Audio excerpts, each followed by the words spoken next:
Good morning, students. After the war with Pakistan and the agreement signed for the peace with the Pakistan, there is the topic of the Bangladesh War 1971. Beginning in 1970, Pakistan faced it the biggest internal crisis. 1970 ਦੇ ਵਿੱਚ begin ਹੋਇਆ ਸੀਗਾ। ਪਾਕਿਸਤਾਨ ਨੇ ਇਸ ਦੇ ਲਈ ਇਸ ਨੂੰ ਇੱਕ ਇੰਟਰਨਲ ਕ੍ਰਾਈਸਿਸ ਦੇ ਤੌਰ ਤੇ ਫੇਸ ਕੀਤਾ। The country's first general election produced a split verdict. Zulfikar Ali Bhutto's party emerged as a winner in the West Pakistan. There was Zulfikar Ali Bhutto's party winner in the West Pakistan, while the Awami League led by the Sheikh Mujib-ur-Rahman swept through the East Pakistan. East Pakistan ਦੇ ਵਿੱਚ ਅਵਾਮੀ league ਸੀਗੀ ਸ਼ੇਖ ਮੁਜੀਬ ਦੇ ਦੁਆਰਾ ਜੋ lead ਕੀਤੀ ਜਾ ਰਹੀ ਸੀ। The Bengali population of the East Pakistan had voted to protest against years of being treated as a second-class citizens by the rulers based in the West Pakistan.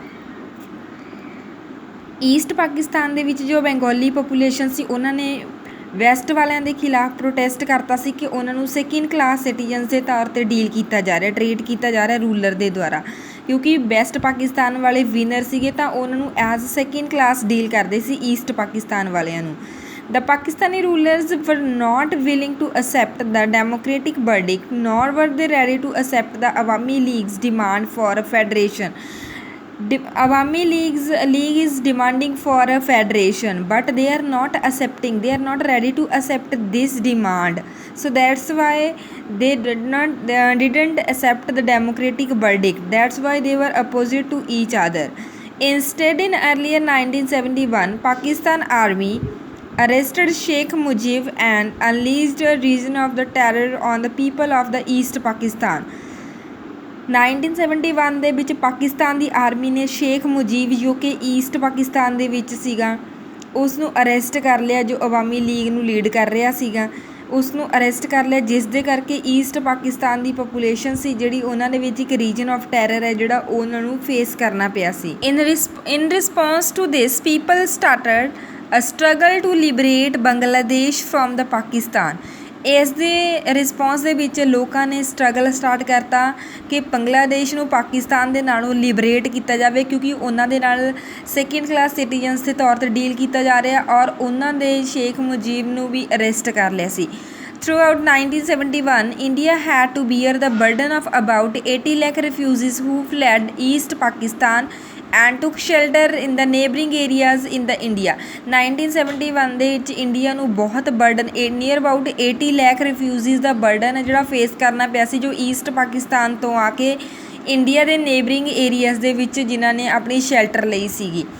India extended most and the material support to the freedom struggle in Bangladesh. India ਨੇ ਆਪਣੀ support ਹੈ ਜਿਹੜੀ ਬੰਗਲਾਦੇਸ਼ ਦੇ struggle ਦੇ ਵਿੱਚ ਉਹ extend ਕਰਤੀ, increase ਕਰਤੀ।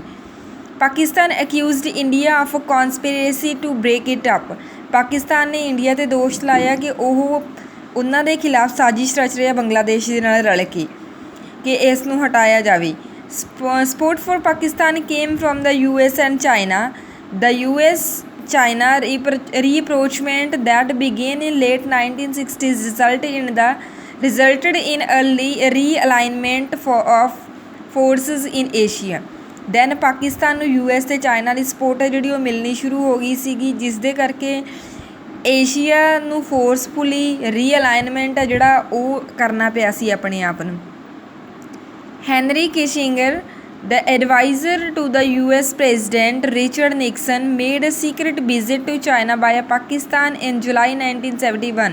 ਹੈਨਰੀ ਕਿਸਿੰਗਸ ਦਾ ਐਡਵਾਈਜ਼ਰ ਸੀ ਜੋ ਕਿ US ਪ੍ਰੈਜ਼ੀਡੈਂਟ ਰਿਚਰਡ ਨਿਕਸਨ ਦਾ, ਉਸਨੇ ਇੱਕ ਸੀਕਰਟ ਵਿਜ਼ਿਟ ਹੈ ਜਿਹੜੀ ਚਾਈਨਾ ਕੀਤੀ ਸੀ via Pakistan in July 1971। In order to counter the US Pakistan China axis, India signed a 20-year treaty of peace and friendship with the Soviet Union in August 1971. ਇਸ ਦੇ result ਦੇ ਵਜੋਂ ਇੰਡੀਆ ਨੇ 20-year treaty 20 ਸਾਲੀ ਇੱਕ ਟਰੀਟੀ ਸੀ ਜਿਹੜੀ ਉਹ ਪੀਸ ਅਤੇ ਫਰੈਂਡਸ਼ਿਪ ਵਾਲੀ ਸੋਵੀਅਤ ਯੂਨੀਅਨ ਰਸ਼ੀਆ ਦੇ ਨਾਲ 1971 ਅਗਸਤ ਦੇ ਵਿੱਚ ਸਾਈਨ ਕੀਤੀ ਸੀ। This treaty assured India of Soviet support if the country faced any attack. ਇਸ ਟ੍ਰੀਟੀ ਦੇ ਵਿੱਚ ਤੈਅ ਹੋਇਆ ਸੀ ਵੀ ਜੇ ਕਿਤੇ ਇੰਡੀਆ 'ਤੇ ਕੋਈ ਅਟੈਕ ਕਰ ਰਿਹਾ, ਇੰਡੀਆ ਨੂੰ ਕਿਤੋਂ ਅਟੈਕ ਹੈ ਜਿਹੜਾ ਹੋ ਰਿਹਾ, ਕਿਸੇ ਹੋਰ ਕੰਟਰੀ ਤੋਂ ਖਤਰਾ ਹੋ ਰਿਹਾ ਹੈਗਾ, then Soviet Union will help from this attack. ਤਾਂ ਸੋਵੀਅਤ ਯੂਨੀਅਨ ਜਿਹੜੀ ਇੰਡੀਆ ਦਾ ਉਹ ਇੰਡੀਆ ਦੀ ਹੈਲਪ ਕਰੇਗੀ। After months of the diplomatic tension and military buildup, a full-scale war between India and Pakistan broke out in December 1971। Coffee diplomatic tensions ਨੇ ਜਿਹੜੀਆਂ increase ਹੁੰਦੀਆਂ ਗਈਆਂ, ਮਿਲਟਰੀ ਬਿਲਡਅਪ ਹੁੰਦਾ ਗਿਆ। ਦੈਨ ਕਾਫੀ ਲੌਂਗ ਟਾਈਮ ਤੋਂ ਬਾਅਦ ਕਾਫੀ ਟਾਈਮ ਤੋਂ ਬਾਅਦ ਦਸੰਬਰ 1971 ਦੇ ਵਿੱਚ ਇੰਡੀਆ ਅਤੇ ਪਾਕਿਸਤਾਨ ਦੇ ਵਿੱਚ ਵਾਰ ਹੈ ਜਿਹੜਾ ਉਹ ਹੋ ਗਿਆ ਸੀ। Pakistani aircrafts attacked Punjab and Rajasthan while the army moved on Jammu and Kashmir front. Pakistan ਦੇ ਏਅਰਕ੍ਰਾਫਟ ਸੀ ਜਿਹੜੇ ਉਹਨਾਂ ਨੇ ਪੰਜਾਬ ਅਤੇ ਰਾਜਸਥਾਨ 'ਤੇ ਅਟੈਕ ਕਰਨਾ ਸ਼ੁਰੂ ਕਰ ਦਿੱਤਾ ਅਤੇ ਆਰਮੀ ਸੀ ਜਿਹੜੀ ਉਹ ਜੰਮੂ ਕਸ਼ਮੀਰ ਵੱਲ ਮੂਵ ਕਰ ਰਹੀ ਸੀਗੀ।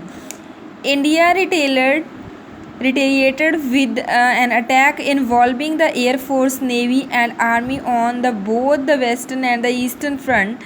Welcomed and supported by the local population, the Indian Army made rapid progress in the East Pakistan। ਹੁਣ ਪਾਕਿਸਤਾਨ ਵਾਲਿਆਂ ਨੇ ਏਅਰ ਫੋਰਸ ਦੇ ਥਰੂ ਵੀ, ਆਰਮੀ ਦੇ ਥਰੂ ਵੀ ਅਟੈਕ ਹੈ ਜਿਹੜਾ ਨੇਵੀ ਦੇ ਥਰੂ ਵੀ ਕਰਨਾ ਸ਼ੁਰੂ ਕਰਤਾ ਸੀਗਾ ਈਸਟਰਨ ਅਤੇ ਵੈਸਟਰਨ ਫਰੰਟ 'ਤੇ। ਫਿਰ ਹੁਣ ਇੱਥੇ ਇੰਡੀਆ ਦੀ ਆਰਮੀ ਹੈ ਜਿਹੜੀ ਉਸ ਨੂੰ ਕਾਫੀ ਸਪੋਰਟ ਹੈ ਜਿਹੜੀ ਈਸਟ ਪਾਕਿਸਤਾਨ ਦੇ ਵੱਲੋਂ ਮਿਲ ਰਹੀ ਸੀਗੀ, ਤਾਂ ਫਿਰ ਉਹਨਾਂ ਨੂੰ ਸਕਸੈਸ ਹੈ ਜਿਹੜੀ, ਪ੍ਰੋਗਰੈਸ ਹੈ ਜਿਹੜੀ ਉਹ ਕਾਫੀ ਵਧੀਆ ਹੋ ਰਹੀ ਸੀਗੀ। Within 10 days, the Indian Army had surrounded Dhaka from 3 sides and Pakistani army of about 90,000 had to surrender। ਤਾਂ 10 days ਦੇ ਵਿੱਚ ਇੰਡੀਅਨ ਆਰਮੀ ਹੈ ਜਿਹੜੀ ਉਸ ਨੇ ਢਾਕਾ ਨੂੰ ਤਿੰਨੋਂ ਸਾਈਡਸ ਤੋਂ ਸਰਾਊਂਡਡ ਮਤਲਬ ਘੇਰਾ ਪਾ ਲਿਆ ਸੀਗਾ, ਜਿਸ ਦੇ ਵਿੱਚ ਪਾਕਿਸਤਾਨ ਦੀ ਨੀਅਰ ਅਬਾਊਟ 90,000 ਜੋ ਆਰਮੀ ਸੀ ਉਸ ਨੂੰ ਸਰੈਂਡਰ ਕਰਨਾ ਪਿਆ ਸੀ ਆਪਣੇ ਆਪ ਨੂੰ ਇੰਡੀਆ ਦੇ ਉਸ ਘੇਰੇ ਦੇ ਵਜ੍ਹਾ ਨਾਲ ਜਿਨ੍ਹਾਂ ਨੇ ਸਰਾਊਂਡ ਕਰ ਲਿਆ ਸੀਗਾ।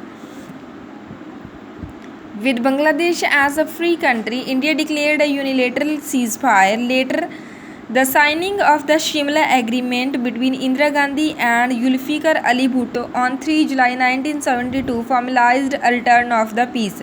ਦੈਨ ਫਿਰ ਜਿਸ ਤਰ੍ਹਾਂ ਪਹਿਲਾਂ ਇੱਕ ਤਾਸ਼ਕੰਦ ਐਗਰੀਮੈਂਟ ਹੋਇਆ ਸੀ, ਇੱਥੇ ਫਿਰ ਇੱਕ ਸ਼ਿਮਲਾ ਐਗਰੀਮੈਂਟ ਹੋਇਆ ਸੀ, ਸ਼ਿਮਲਾ ਸਮਝੌਤਾ ਹੋਇਆ ਸੀਗਾ ਇੰਦਰਾ ਗਾਂਧੀ ਔਰ ਜ਼ੁਲਫੀਕਰ ਅਲੀ ਭੁੱਟੋ ਦੇ ਵਿੱਚ 1972 ਦੇ ਵਿੱਚ, ਜਿਹੜਾ ਕਿ ਪੀਸ ਲਿਆਉਣ ਦੇ ਲਈ ਕਾਫੀ ਜ਼ਿਆਦਾ ਫੇਮਸ ਜਿਸ ਨੂੰ ਮੰਨਿਆ ਜਾਂਦਾ ਹੈ।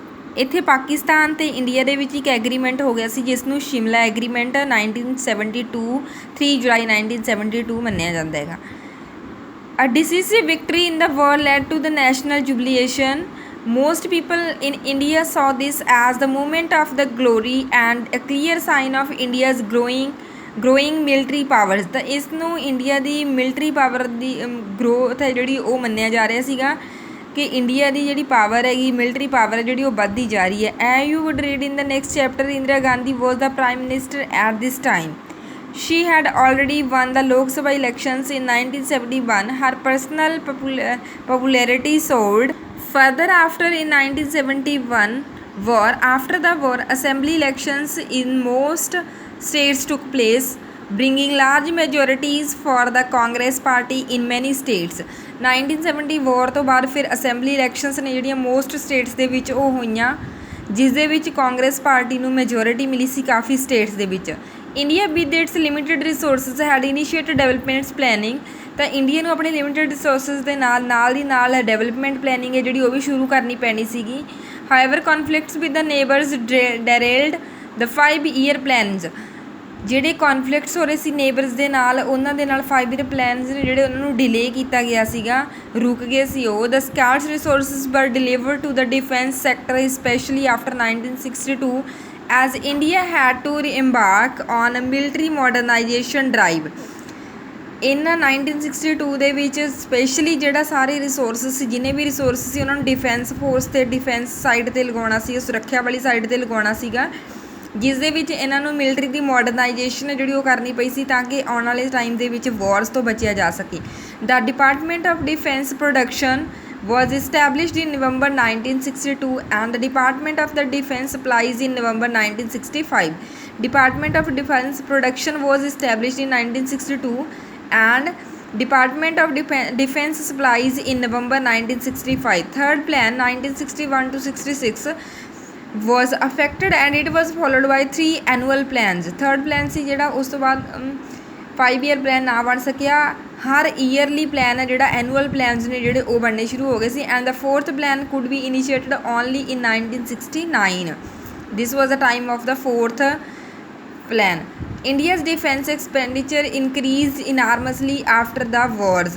ਇੰਡੀਆ ਦਾ ਡਿਫੈਂਸ ਐਕਸਪੈਂਡੀਚਰ ਹੈ ਜਿਹੜਾ ਬਹੁਤ ਇਨਕਰੀਜ਼ ਹੋ ਗਿਆ ਸੀ ਇਹਨਾਂ ਵਾਰਸ ਤੋਂ ਬਾਅਦ। ਖਰਚਾ ਸਾਰਾ ਜਿਹੜਾ ਪੈਸਾ ਜਿਹੜਾ ਸਾਰਾ ਉਹਨਾਂ ਨੂੰ ਇਹ ਵਾਰਸ 'ਤੇ ਜਾਂ ਫਿਰ ਡਿਫੈਂਸ ਪਾਵਰ 'ਤੇ ਡਿਫੈਂਸ ਫੋਰਸ 'ਤੇ ਲਗਾਉਣਾ ਪੈ ਰਿਹਾ ਸੀਗਾ।